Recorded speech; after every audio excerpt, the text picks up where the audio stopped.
everybody. This is Katie and Angela from Greater Androscoggin Humane Society. Let me see if I can pull this up here and see it a little better. Let's see. Okay. Let's make this a little larger. Oops. There we go. All right, there we go. Perfect. Now we can actually see what we're talking about here.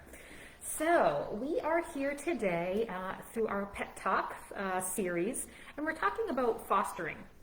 Now, I know we get a lot of people asking us like what fostering is about, thinking that it might be something they would like to do, but a lot of people just don't really know kind of what we need and what it might be. So we figured we'd take some time to just fill you in a little bit for folks who are interested in it, want to learn more, aren't quite sure what it's all about. We're just here to talk about that and give you some information about that. So, Angela, you just stepped into the role of foster coordinator. Yes, yeah. I've only been doing it about a month, but we're doing great. We don't have many animals available for foster now, but we are always looking for more foster families for when we do get quite a bit busier. So this time of year is just kind of a normal lull in terms of animals in the shelter? Yeah, especially for fostering. Most of our animals that go out to foster are kittens or pregnant moms, and in the wintertime, there's not as many kittens or cats needed. Now, when do we start to see kittens being born? So as the weather gets warmer, we do tend to get quite a bit more kittens, especially April. It ends up starting later every year, but definitely in the summertime, we'll need plenty of help taking all of our kittens and pregnant moms especially. And that really extends into the fall, doesn't it? Yeah, it starts pretty late into the spring and then goes until, I think this year we're busy until about October, November. Yes, so coming right into the holiday season. So really the foster program has a little bit of ebb and flow, just sort of based on seasonality and the animals in need. That makes sense. So I know, so foster care in general is animals that aren't necessarily going to do well in the shelter. So the shelter is busy. It's loud. There's weird smells for the animals. You know, cats are hearing dogs barking. Small animals are getting kind of scared and seeing a lot of people in the lobby. So it can be really stressful for animals, especially animals who are sick and need medical care. Little tiny kittens and puppies don't necessarily. Maybe some who are a little and need a little bit of socialization. The shelter can be, really stressful. So we utilize for a whole variety of animal issues, and the animals are cared for right in the home of the foster family.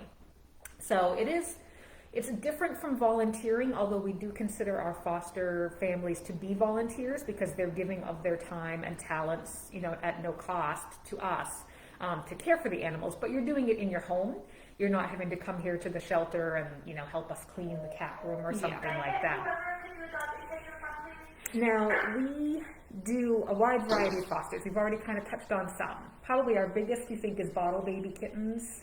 Yeah, especially as it gets warmer, almost every day we're getting young kittens under 8 weeks old who need to go out to foster because they need around-the-clock care, and we can't quite do that in the shelter, so foster homes are really important for that. And we sometimes get ones that are just a few days old, and how often do they need to be fed? So right when they're born, they do need to be fed about every 2 hours. So you will be waking up with them in the middle of the night. Not much different than having a human baby. And that's probably our most time-intensive type of fostering, I would think. Definitely.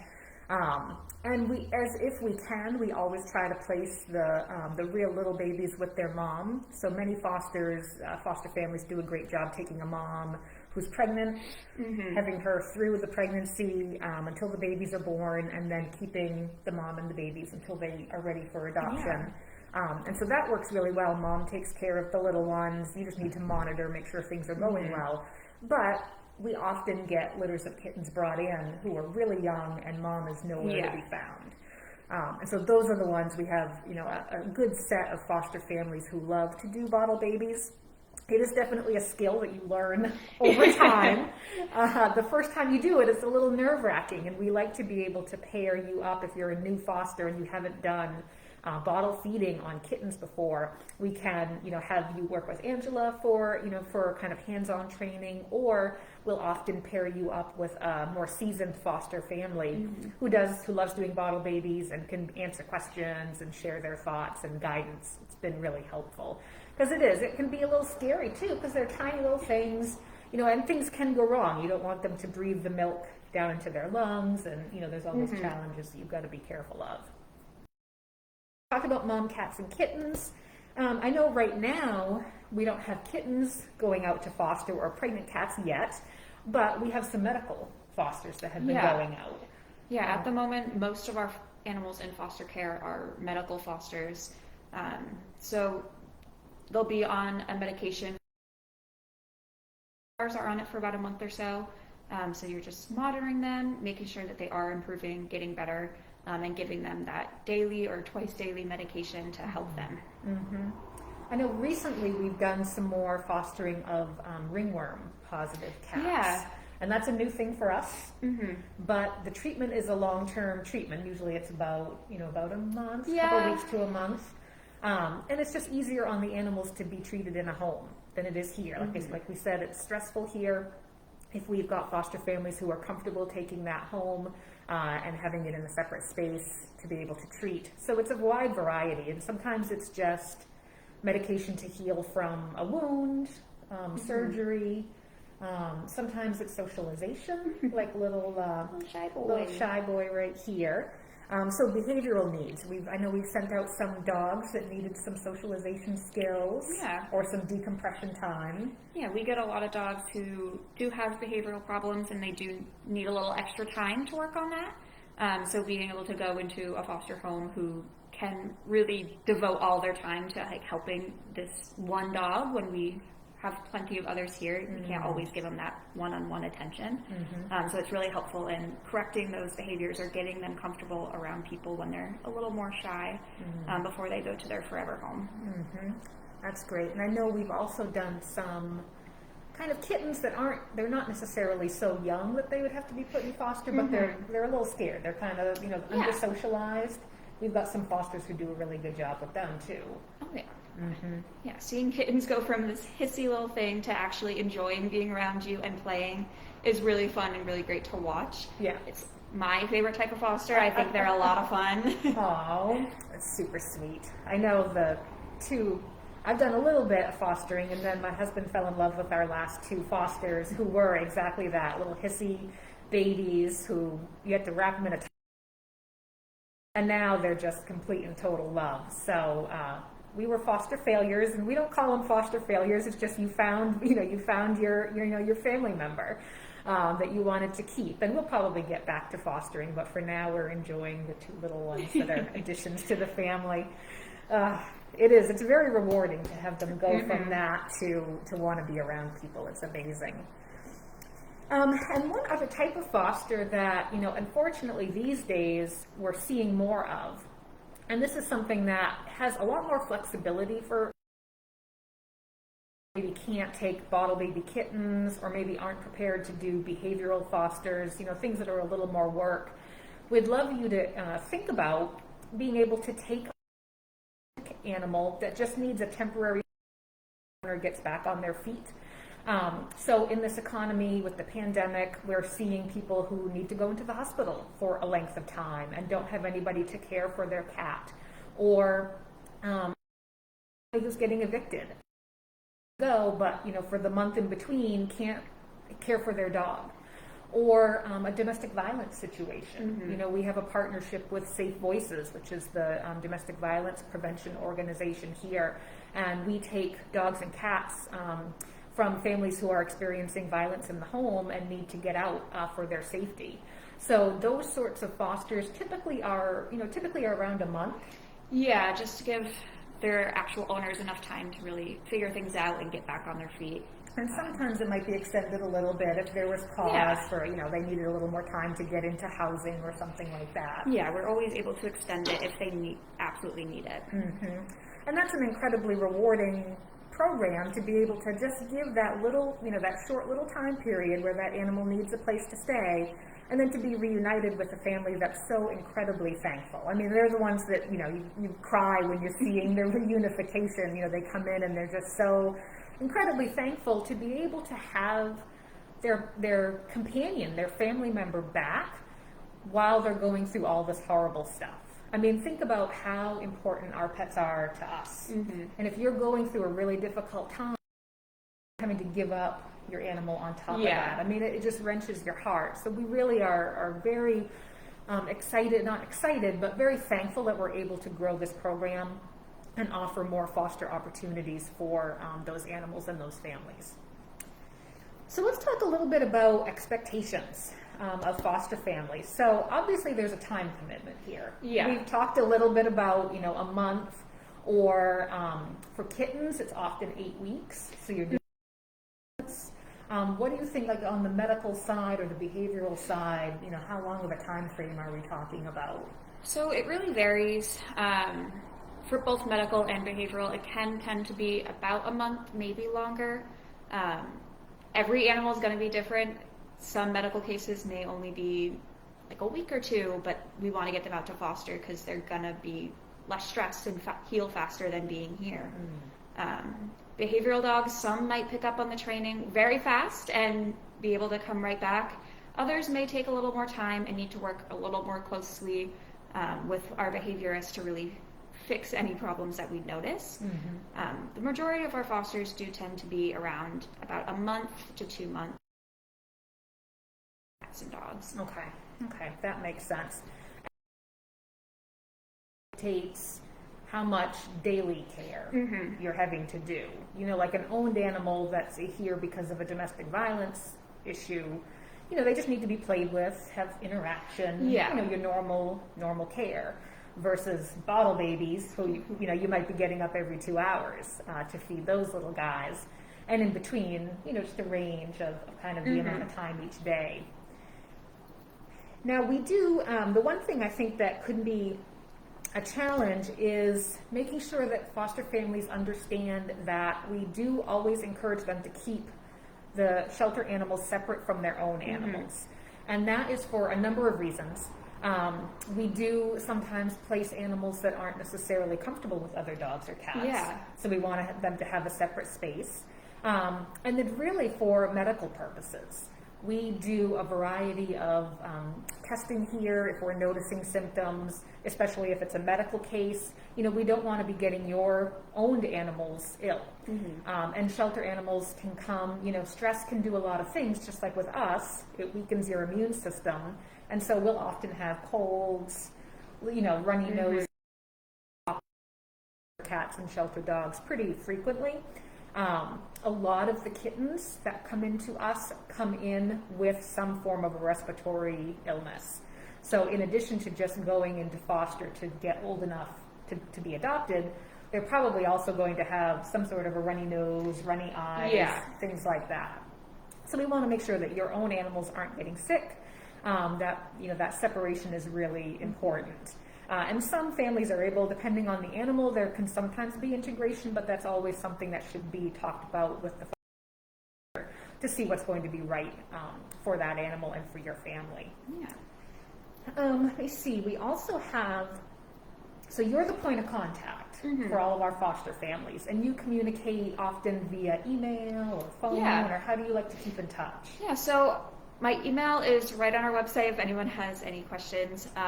So if you do have a foster, let's say you notice they're starting to sneeze or you think they're due for a vaccine, you just send an email and I will respond to you right away.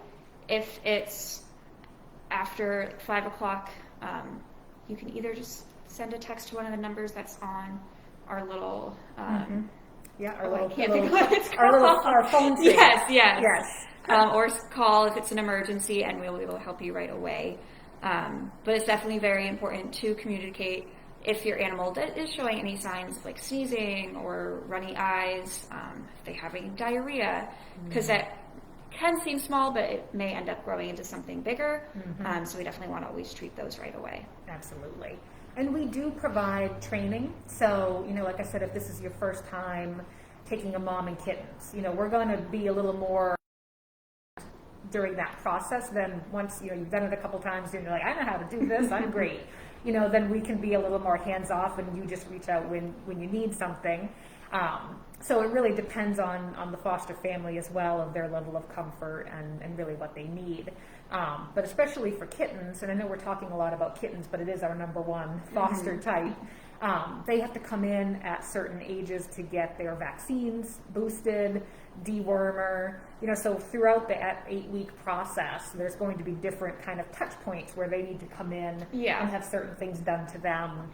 They'll get weighed, we'll see how they're doing, and things just like making sure that they are growing appropriately each week, that they're kind of hitting their weight benchmarks. If one of them is really small, really thin, and just not thriving, we want to know about that, because there may be something going on that we need to check out and bring to the veterinarian. So communication is really, really important, and we really try to stress that with all of our foster families, for them to really keep us in the loop on what they're seeing, what's happening. And we also utilize Facebook with a closed foster group to communicate things that we need foster families to know. That's where we post animals that are available for fostering and things like that. So it's a relatively simple process. There's a couple channels, but overall, just making sure that we are getting good communication from our foster families is really important. And the other note, so we're at our enclosure, and we've got ice moving around up on top here. We also do ask that when animals are in foster care, they're not available for adoption. So that means that they're not posted on social media out into the public. You're not really supposed to be talking about them with friends and family. Once they, for kittens, once they reach 8 weeks of age and they're thriving and they're going to go through surgery to get spayed or neutered, then we encourage our foster families to work with us to help line up adopters, and there's a whole process for that.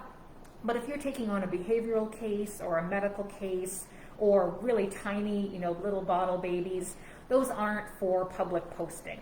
And that's because we just don't know what's going to happen. It's possible that animal might not make it. There might be something medically wrong that we can't overcome, and we find that out after they're weeks. So we just want to make sure that we're being very sensitive to what the animals are going through, and they're not available for public posting. And we go through all of this once you become a foster family, and provide all this information. But just some things to be thinking about if you're interested, to know that is something that's really important to us as well. Now, we do provide almost everything that foster families need to do this. About, there's training, there's a volunteer orientation to get you familiar with our organization, so you understand sort of how we do things and where everything's located. If you needed to call after hours, what happens? Who do you contact? If there's a medical emergency, what do? We walk you through all that, so and you have all the materials that you need for that. And then we also provide all the supplies too, right? What sort of things do we typically send out? Yeah, so really whatever you need for your foster, we can provide for you. So that's food, litter if you have a cat, plenty of toys, any medication that the animal is on, we will provide. So if you do notice halfway through fostering that your cat is sneezing, you don't bring them to your own vet, we just reach out to us. We will schedule a time for you to come in, and we'll give you that medication as well. If you have a behavioral dog and they need to be fed with a slow feeder, we'll give you the slow feeder. Really anything that you need, we will provide. And typically if it's a small animal, which we haven't really talked about, we do small animal fostering as well, sometimes for socialization, sometimes for medical. Typically we're sending them out with cage, all the equipment, bedding, everything that they would possibly need. And foster families are, welcome. If they want to provide their own, they can. If you want to run out and, vet, certainly appreciate that, but we don't expect it. You're giving of your time and your home to take care of these animals, and we want to make sure that, we're able to supply everything that we can to make sure it's possible for your family to do this. Let me see. So for medical care, we do have veterinary capacity here. And then sometimes if it's something a little bit beyond what our team can do, we work with a variety of outside veterinary clinics, the Animal Emergency Clinic, and several local practices. So there may be cases where, you know, the animal comes into us for medical care, or we might set up an appointment, or have you set up an appointment at one of the other clinics if it was something a little more, like needed an x-ray or something a little more serious. Yeah, because we only have a vet here maybe once or twice a week. So if it is something that needs to get looked at by a vet in the time between when we have one here, we would definitely schedule an appointment. And typically it's going to be somewhere close. We do have some foster families who live a little further away. And I will just say, you know, if you don't mind traveling, then that's fine. There are definitely instances where we're going to need you to have the animal back here to get, you know, boosted on their vaccines, or for us to just, if something's going on, you know, for us to check out what's happening. So, you know, we do expect that you're able to bring the animal back when needed. Encourage folks to not live so far away that becomes a barrier to, you know, making sure the animal gets the care that it needs. So let's talk about how to get involved. Hopefully we've sparked interest here. And one thing I was thinking about this this morning, of the types of fosters that we're looking for. I think one thing that I think we find challenging, and I won't speak for you, maybe you don't agree, but it feels like we often, or not often, but sometimes have animals that don't want to go home with any other animals. Yeah. And our foster families tend to be animal lovers, so they have animals. So it would be lovely to be able to recruit some foster families who maybe are retired and travel and don't want to commit to their own pet, but they could foster for short periods of time. Or, you know, maybe just a family who's not ready to commit and they're not quite sure, like, do we want a cat? Do we want a dog? Could we try this out and see how it would go in a short term? Or just some families that, you know, that don't have their own animals that could still take on a foster and would be available for those special cases that really can't go home with other animals.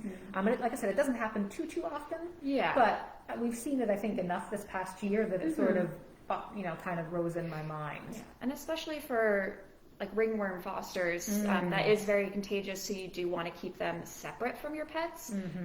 So if you don't have any, that's definitely ideal, because there is no chance of that spreading at all. Yes, yeah, definitely for the highly contagious stuff, for sure. Nobody wants to spread ringworm around. Okay, so let's see. So right now we have our foster families come in as volunteers. So there is a volunteer process. There's just a little bit of, you know, there's an online form that you can fill out, and our volunteer coordinator, Sandy, is kind of your first point of contact with us. And then once she gets you through her process, she'll pass you over to Angela to talk more specifics about fostering. So right now on our website, which is www.gahumane.org, if you go to the Get Involved volunteer, that's where you'll find the application to get started. You'll also see the foster page. And so that page has more information on it, just kind of talks a little bit about what we covered today in a more concise form. And I think there's also your email on there if people had questions. Yeah, it also has a little chart of different types of fosters and really the time commitment about each day and for how long you will have them. So it all right there if you're really not sure which type of fosters you have the right time for. You can always look at that and really help you figure it out. Absolutely. I'm going to switch sides with you. Or actually, no, here. I'm going to just look and see if we have any questions. But while I'm doing that, do you want to tell us a little bit about Sly that we have here? Oh, yes. Yeah. So this is little, our only guinea pig, but he's very, very shy. He's been here maybe about a month now. It took him a while to get really used to being around us and being handled. Catching him is the fun part. He does like to run around and make it a little difficult, but the second you're holding him, he is the sweetest little guinea pig. He is very vocal. He loves to eat really anything you give him. But he is available for adoption. If you are interested, he would definitely benefit from a more experienced guinea pig owner. Just because he is a little more timid and is going to need some more time to adjust to a new home. But if you are interested, he is right on our website. Just fill out an application there, and then we would reach out to you. Look at his little face. He's very cute. He looks adorable. He looks like he's really getting into the padding. And I wanted to noticed a comment from Floor, and I wanted to give her a shout out. She's one of our amazing foster families, and she was just commenting on how it's really cool for the family dynamics in the home too. I mean, it's if you have kids, it's a cool opportunity for them to see baby kittens growing and get involved with that. You often hear like, oh, I'm going to let my cat have a litter of kittens so my kids can experience that. Well, you don't even need to do that. You can just come foster for us if you want your kids to experience that. We have lots of mom cats and lots of kittens where your kids can really experience that joy of seeing them grow. And we also make sure that foster families understand that it's not all smiles and love. Sometimes there's some tough things that happen, especially when you're dealing with really young kittens or really young puppies. Some of them don't make it, and it's something internal going on, or just genetically speaking, they're just not able to thrive. Sometimes if they are going into a home with medical needs, sometimes they take a turn for the worst. And so foster families need to be understanding of that and prepared that sometimes bad things do happen, and you might have a sad outcome in and amongst all of the good that comes of it. One other type of foster that we didn't talk about yet, and it doesn't happen that often, but once in a while we will get a fospice. We call it fospice, so foster hospice. And these are for older animals who typically are, in final stages of kidney issues or liver problems or cancer. They're not at the stage where they're suffering incredibly, but they probably don't have that long. If we're able to, we like to be able to put them into a foster so that they can have however long they have, with love and affection, until they reach the point where euthanasia is the more humane option for them. So it's not pleasant to talk about, but talk about a gift to be able to give to an animal who has reached the end of their life, to be able to have kindness and love and a soft bed, for those last few months or weeks. So certainly it is wonderful. It can be incredibly rewarding. There can be hard as well. But overall, I think so many of our foster families enjoy what they do. They keep coming back. Where they're pestering us, right? Not pestering. They're asking right now. They're like, where are the kittens? So we want kittens. So we need bottle babies. And we keep saying, we don't have any right now. Just wait. They're coming. We know where they are. And they just, you get almost addicted to it, wanting to have those little tiny babies. It's so cute. So during the month of February, we're going to be celebrating our fosters. We're going to be sharing some stories from a lot of them, some adorable pictures, some video that foster families have been collecting over the past year, and just really sharing what it's like to experience fostering and what these families get out of it and why they keep doing it. So again, make sure that you're checking out our website, reading about our foster information, filling out the volunteer application if you're interested. And if you have specific questions, the foster@GA-Humane email is right there. You definitely can pop Angela a note and see what's going on. But otherwise, we really appreciate you joining us today. And anything else? Not that I can think of at the moment. But if you have any questions about fostering that's not answered on the website, definitely send me an email, and I'll be happy to answer any questions that you do have. Wonderful. Well, thank you, everybody. Thank you, Angela. Thank you, Sly, for joining us. And we will be with you again, hopefully in a couple of weeks for our next pet. All right. Bye, everybody.